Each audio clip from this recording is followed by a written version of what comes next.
43వ రోజు Gita Govindam Bhagavadgita part 43 by Arindar Kumar upload చేస్తున్నాను. విని ఆనందించండి. నచ్చితే లైక్ చేయండి, షేర్ చేయండి మిత్రులతో, మరియు సబ్స్క్రైబ్ చేయండి నా ఛానల్ని. Thank you.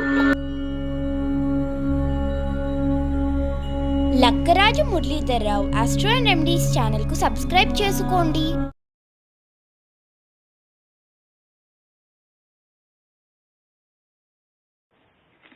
శ్రీ గురుభ్యో నమః.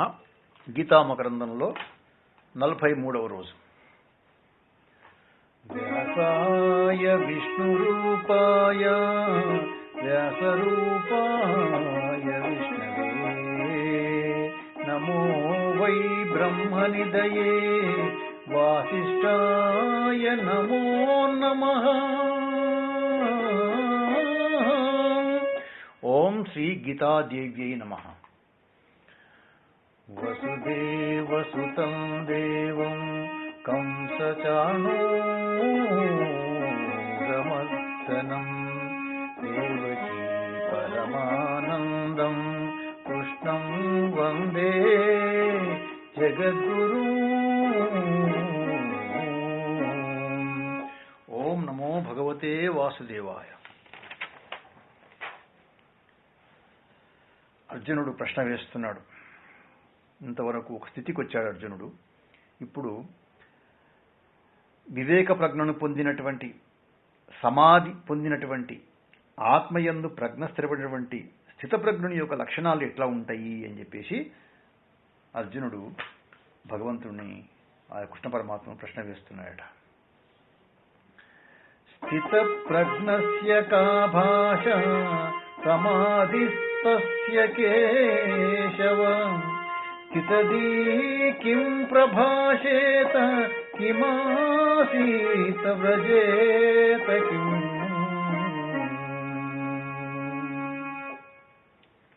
చూడండి, కిం కిం అని అంటే ఏమి ఏమి ఏమి అని చెప్పేసి ప్రశ్న వేస్తున్నాడు కృష్ణ, కేశవ అని చెప్పేసి. ఈ లక్షణాలు ఎట్లా ఉంటాయో తెలుసుకోవాలనేటువంటి కుతూహలం ఇప్పుడు ఆయనకు వచ్చేసింది. కేశవ, ఆత్మస్థితుడైనటువంటి స్థితప్రజ్ఞుడి లక్షణం ఏమి?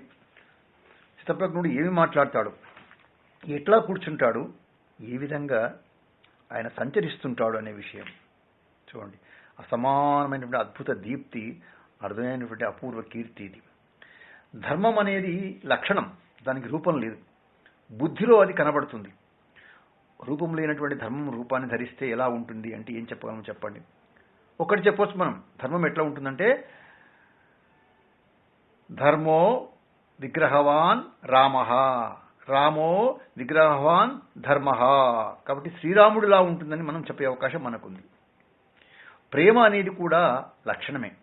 ప్రేమకు కూడా రూపం లేదు. రూపం లేని ప్రేమ భావంలో చలిస్తుంది, అది హృదయంలో ఊరేగుతుంది. రూపం లేని ప్రేమ ఎలా ఉంటుంది అంటే సమాధానం ఎట్లా చెప్పగలం? శ్రీకృష్ణ పరమాత్మలా ఉంటుందని చెప్పగలం ప్రేమ. కాబట్టి మరి జ్ఞానం, ఆత్మలక్షణమైనటువంటి అద్భుత జ్ఞానం ఎట్లా ఉంటుందంటే, తిరిగి ఏం జవాబు చెప్పాలి, చెప్పడానికి మాటలు ఎక్కడి నుంచి తెచ్చుకోవాలి? కాబట్టి గీతలో మనం అధ్యయనం చేస్తున్నది ప్రస్తుతం ఇది 2వ అధ్యాయం. ఇది ద్వితీయం అంటే అద్వితీయం. ఇది అధ్యాయం ఆరంభంలోనే శరణాగతిని చెప్పుకున్నాం మనం. ఆ తర్వాత ఆత్మజ్ఞానమైనటువంటి సాంఖ్యాన్ని అధ్యయనం చేశాం. ఆ తర్వాత అనేక విషయాలు మనం ధర్మాన్ని గురించి వింటున్నాం మనం. మళ్ళీ సాంఖ్యం నుంచి లంకెను అందిపుచ్చుకొని పవిత్రమైన ప్రసాదం లాంటి కర్మయోగాన్ని కూడా విన్నాం మనం. ఇక ఇప్పుడు ముఖ్యమైన ఘట్టం ఏంటి అంటే, స్థితప్రజ్ఞ యొక్క లక్షణాలు వినబోతున్నాం మనం. నేనే పరబ్రహ్మమును అని ఎవని ఆ ప్రజ్ఞ లేదా జ్ఞానం స్థితమై అంటే స్థిరమై నిలిచి ఉంటుందో అతడే స్థితప్రజ్ఞుడు, బ్రహ్మజ్ఞాని, జీవన్ముక్తుడు అని. దేవుడు ఎలా ఉంటాడో అని ఆలోచించేవారు ఎవరిని దర్శించి ఇలా ఉంటాడా అని తృప్తి చెందుతారో ఆయననే స్థితప్రజ్ఞుడు అని చెప్పేసి. ఎన్ని రకాలుగా చూడండి, ఈ యొక్క పదానికి అర్థం మనకు కనబడుతుంది. మనకు తనపై ఎటువంటి ప్రభావం చూపలేనటువంటి ప్రపంచాన్ని సంకల్పం కూడా లేకుండా కేవలం సన్నిధి అనుగ్రహం చేతనే విశేషంగా ప్రభావితం చేస్తాడు. మొత్తం విశ్వానికి ఏడనిచ్చేటువంటి ఆ జ్ఞాన తరువు యొక్క వేళ్లు వేదంలో పాతుకొని ఉంటాయి. అతనిని మల్లెపరిచే వస్తువు లేదు, పాడు చేసేటువంటి శక్తి కూడా లేదు. ఏది వచ్చినా అతనికి ఆనందమే. అతడు ఆహ్వానం పలకడం తెలియనివాడు. ఏది దూరమైనా అతనికి ఆనందమే. అతడు వీడుకోలు చెప్పడం అర్థం కానివాడు. సర్వము ఆ వ్యక్తికి సంతతానంద దాయకమే. కాబట్టి అతడు వ్యక్తి కాడు, అద్భుతమైనటువంటి శక్తి అని చెప్పేసి మనకి ఇక్కడ గుర్తు చేస్తున్నాడు ఈ యొక్క పదం లోపల. సుఖాలు అతడిని వరించి సమీపిస్తాయట. అయ్యో సంతోషపరచలేకపోయామే అని బాధపడుతూ వెనక్కి వెళ్ళిపోతాయట. ఇది కనబడేది మనకు ఈ యొక్క విషయం లోపల. ప్రాపంచిక పెనుగాలను దారుణంగా వీస్తున్నా ఏమాత్రం కదలిక లేకుండా ప్రకాశించే జ్ఞాన ప్రదీపుడు సర్వశక్తి స్వరూపుడైన. ఇది మనం కేశవ ఆత్మస్థితుడైనటువంటి స్థితప్రజ్ఞుల లక్షణం ఏమిటి, అతడు ఏమి మాట్లాడతాడు, ఎలా కూర్చుంటాడు, ఎలా చరిస్తాడు, ఇది అర్జునుడి యొక్క ప్రశ్న. కాబట్టి యోగ బుద్ధినే ప్రజ్ఞ అనే పదంతో ఇక్కడ మనకు తెలపడం జరిగింది. కాబట్టి ఆత్మ వివేకం కలిగిన బుద్ధినే ప్రజ్ఞ అని అర్థం చేసుకోవాలి. స్థిత అంటే ప్రతిష్ఠితం కావడం. కాబట్టి ఈ శ్లోకంలో స్థితప్రజ్ఞ, స్థితధీహి అనేటువంటి 2 పదాల్లో స్థిత అనేది సామాన్యంగా ఉంది. ప్రజ్ఞ, ధీ అనే 2 పదాలు ఒకే అర్థంతో వాడబడ్డాయి. ఎవరి ప్రజ్ఞ లేదా బుద్ధి ఆత్మయందు సుప్రతిష్టమై ఉందో అతడిని ఏమంటామంటే స్థితప్రజ్ఞుడు అంటాం. స్థితప్రజ్ఞుడు ఆత్మజ్ఞాని. ఆయన ఆత్మజ్ఞానానికి ఉపనిషత్తులు అనేక పేర్లున్నాయి.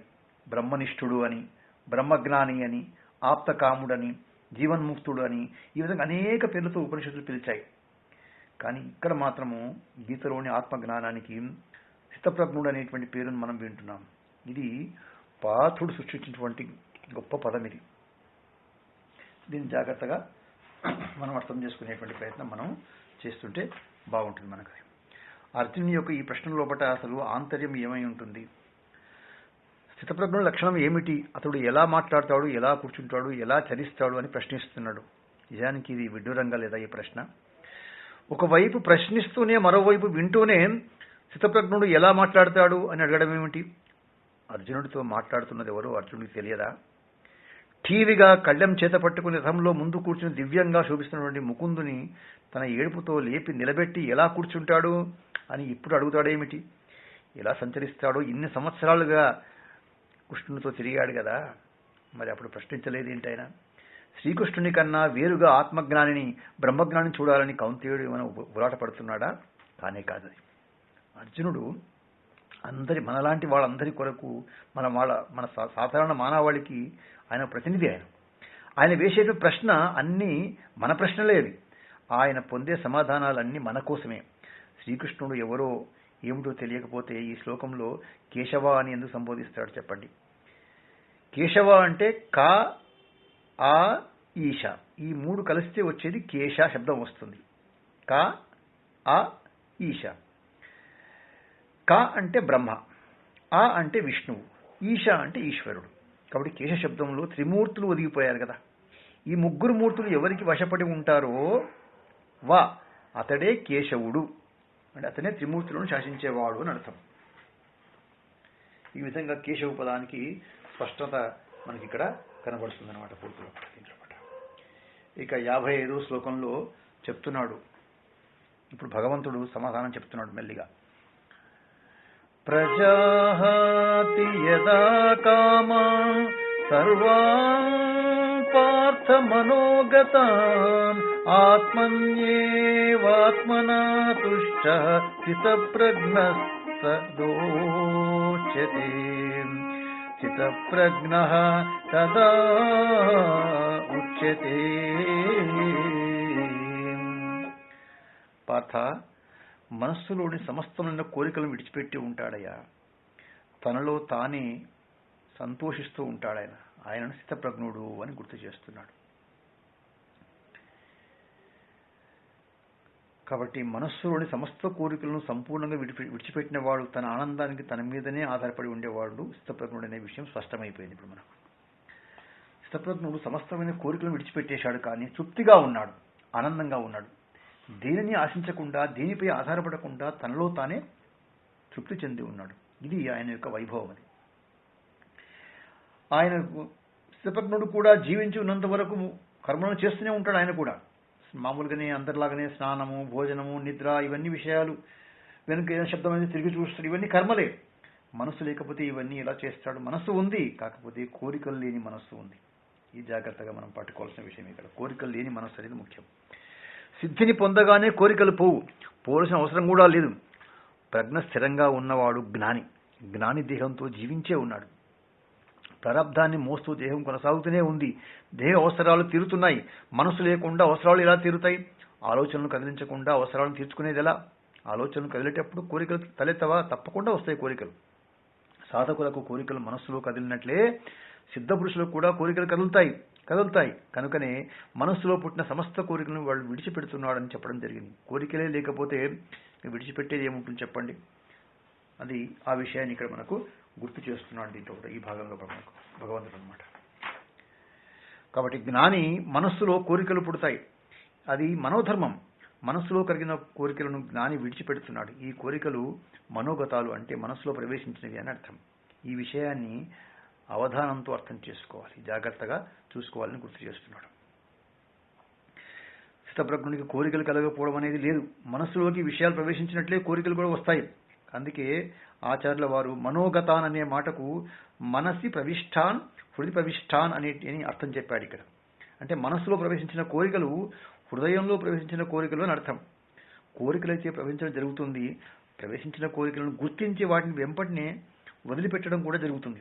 అయితే ఆ విడిచిపెట్టడం కూడా మామూలుగా విడిచిపెట్టడం కాదు, పూర్తిగా విడిచిపెట్టడం అని అర్థం. అందుకే గీతాచార్యుడు జహాతి అని అనకుండా దానికి చిన్నగా ఉపసర్గం చేర్చేమంటున్నాడు, ప్రజాహతి అన్నాడు.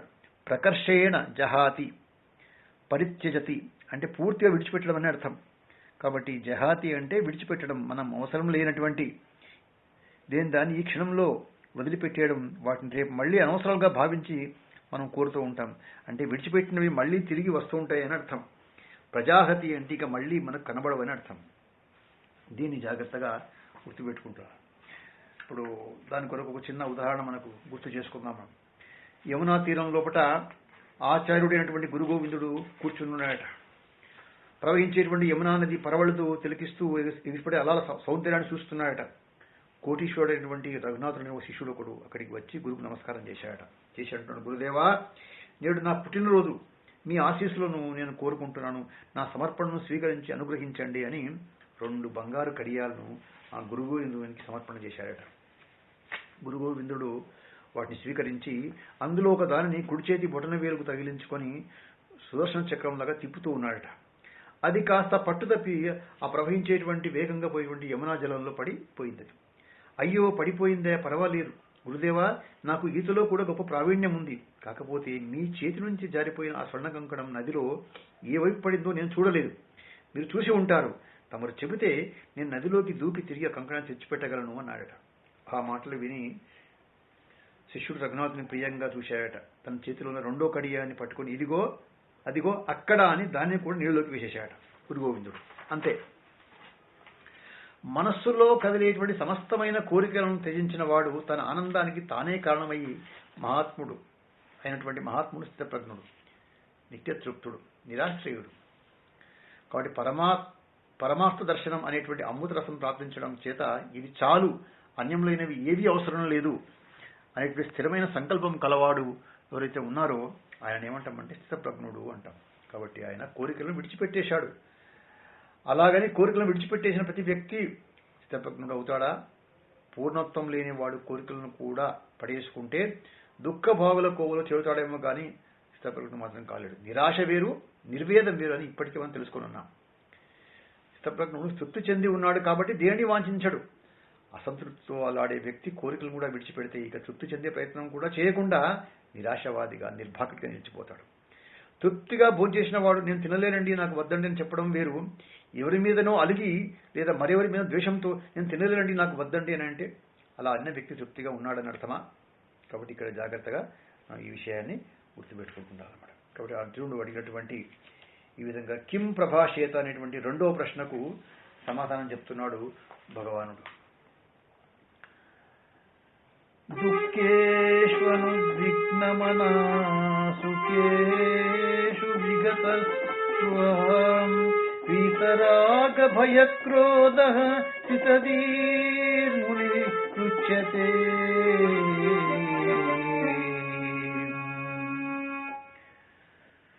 అతని మనస్సులో కష్టాలలో కలతపడయ్యా, సుఖాల్లో తృప్తి చెందడు, అనురాగం భయం క్రోధం లేనివాడాయన. అట్టి మనశీలుని ఏమంటామంటే స్థితప్రజ్ఞుడు అని గుర్తు చేస్తున్నాడు.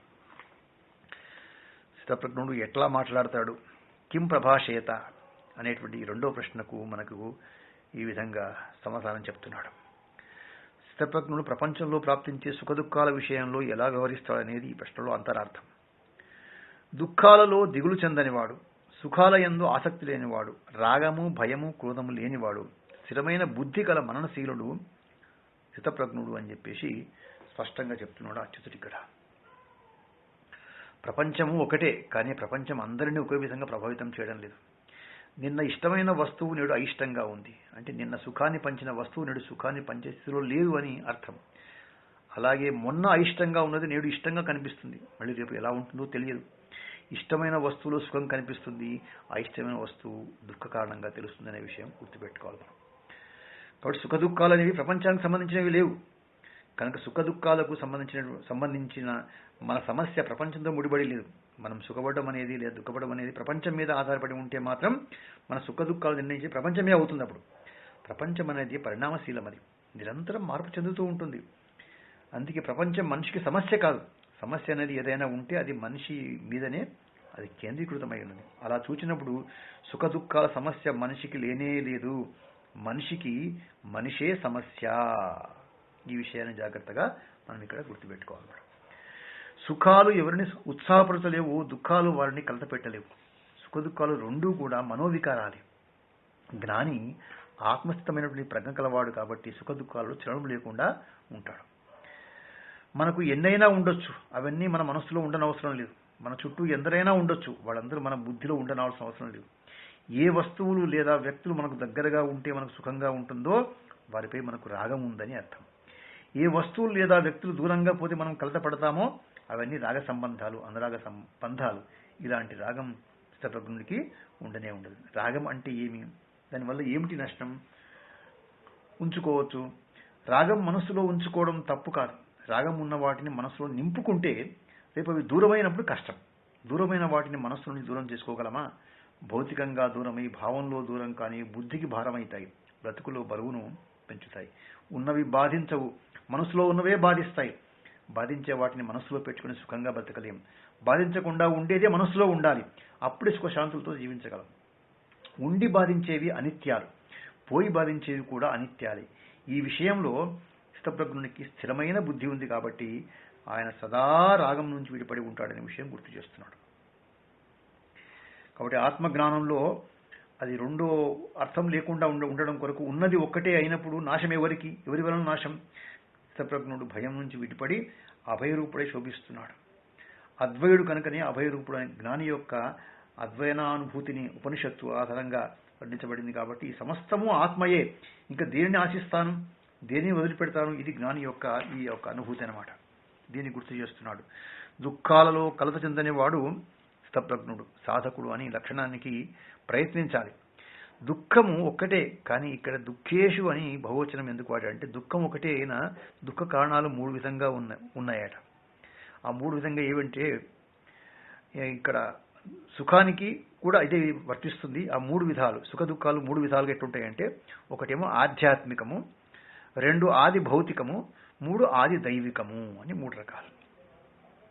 కాబట్టి ఈ మూడింటిని కూడా వివరంగా తెలుసుకున్నట్లయితే మనకు విషయం తెలిసిపోతుంది. మనకు జ్వరము, తలనొప్పి మొదలైన దేహ సంబంధంగా కలిగే దుఃఖాలన్నీ కూడా ఇవి ఆధ్యాత్మిక దుఃఖాలు. ఇవి తర్వాత మామూలుగా జంతువుల వల్ల ఏర్పడే దుఃఖాలు ఇవన్నీ కూడా ఆది భౌతికాలు. ఇక మామూలుగా ప్రకృతి లోపల వర్షము, ఎండ, అగ్ని, పిడుగుపాటు వాటి వల్ల ఇవన్నీ కూడా ఆది దైవికాలు. కాబట్టి పాపపుణ్యాల కారణంగానే ఈ విధంగా సుఖ దుఃఖాలు కలుగుతూ ఉంటాయి. దుఃఖానుభవంలో పాపం క్షీణిస్తూ ఉంటుంది. దుఃఖాన్ని ప్రసాదంగా స్వీకరిస్తూ దుఃఖ హేతువైనటువంటి పాపాన్ని ఆచరించకుండా సాధకుడు ఎట్లా ఉండాలంటే జాగ్రత్తగా ఉండాలనే విషయం గుర్తు చేస్తున్నాడు మనకి. కాబట్టి అదేవిధంగా ఆనందం అనేది ఆత్మయందే లభిస్తుంది, కానీ విషయాల నుంచి, వ్యక్తుల నుంచి రానే రాదు. అది గ్రహించి సాధకుడు వాటి యందు రాగం లేకుండా ఉండాలి. తాను దేహం కాదని, ఆత్మయే అని సదా సంభావిస్తూ భయం నుంచి విడిపడాలి.